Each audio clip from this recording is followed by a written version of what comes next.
Yahweh spoke to Moses in the plains of Moab by the Jordan at Jericho, saying, Command the children of Israel to give to the Levites cities to dwell in out of their inheritance.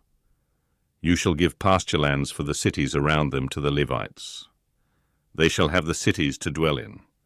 Their pasture lands shall be for their livestock, and for their possessions, and for all their animals. The pasture lands of the cities, which you shall give to the Levites, shall be from the wall of the city and outward 1,000 cubits around it. You shall measure outside of the city for the east side 2,000 cubits, and for the south side 2,000 cubits, and for the west side 2,000 cubits, and for the north side 2,000 cubits, the city being in the middle. This shall be the pasture lands of their cities.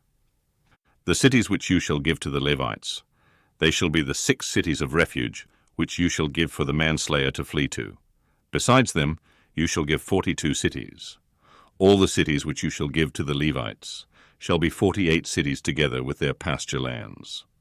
Concerning the cities which you shall give of the possession of the children of Israel, from the many you shall take many, and from the few you shall take few. Everyone according to his inheritance which he inherits shall give some of his cities to the Levites. Yahweh spoke to Moses, saying, Speak to the children of Israel, and tell them, When you pass over the Jordan into the land of Canaan, then you shall appoint for yourselves cities to be cities of refuge for you, that the manslayer who kills any person unwittingly may flee there. The cities shall be for your refuge from the avenger, that the manslayer not die until he stands before the congregation for judgment. The cities which you shall give shall be for you 6 cities of refuge. You shall give 3 cities beyond the Jordan, and you shall give 3 cities in the land of Canaan. They shall be cities of refuge. These 6 cities shall be refuge for the children of Israel, for the stranger and for the foreigner living among them, that everyone who kills any person unwittingly may flee there. But if he struck him with an instrument of iron, so that he died, he is a murderer. The murderer shall surely be put to death. If he struck him with a stone in the hand, by which a man may die, and he died, he is a murderer. The murderer shall surely be put to death. Or if he struck him with a weapon of wood in the hand, by which a man may die, and he died, he is a murderer. The murderer shall surely be put to death. The avenger of blood shall himself put the murderer to death. When he meets him, he shall put him to death. If he shoved him out of hatred, or hurled something at him while lying in wait, so that he died, or in hostility struck him with his hand, so that he died, he who struck him shall surely be put to death. He is a murderer. The avenger of blood shall put the murderer to death when he meets him. But if he shoved him suddenly without hostility, or hurled on him anything without lying in wait, or with any stone, by which a man may die, not seeing him, and cast it on him so that he died, and he was not his enemy, and not seeking his harm, then the congregation shall judge between the striker and the avenger of blood, according to these ordinances. The congregation shall deliver the manslayer out of the hand of the avenger of blood, and the congregation shall restore him to his city of refuge, where he had fled.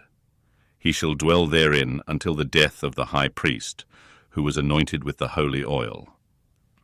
But if the manslayer shall at any time go beyond the border of his city of refuge, where he flees, and the avenger of blood finds him outside of the border of his city of refuge, and the avenger of blood kills the manslayer, he shall not be guilty of blood, because he should have remained in his city of refuge until the death of the high priest.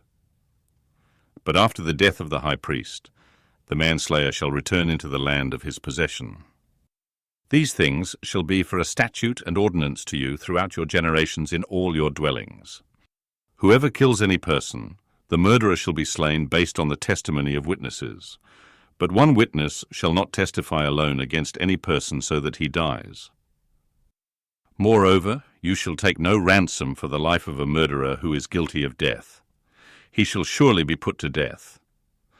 You shall take no ransom for him who has fled to his city of refuge, that he may come again to dwell in the land before the death of the priest.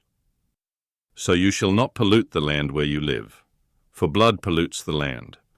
No atonement can be made for the land for the blood that is shed in it, but by the blood of him who shed it.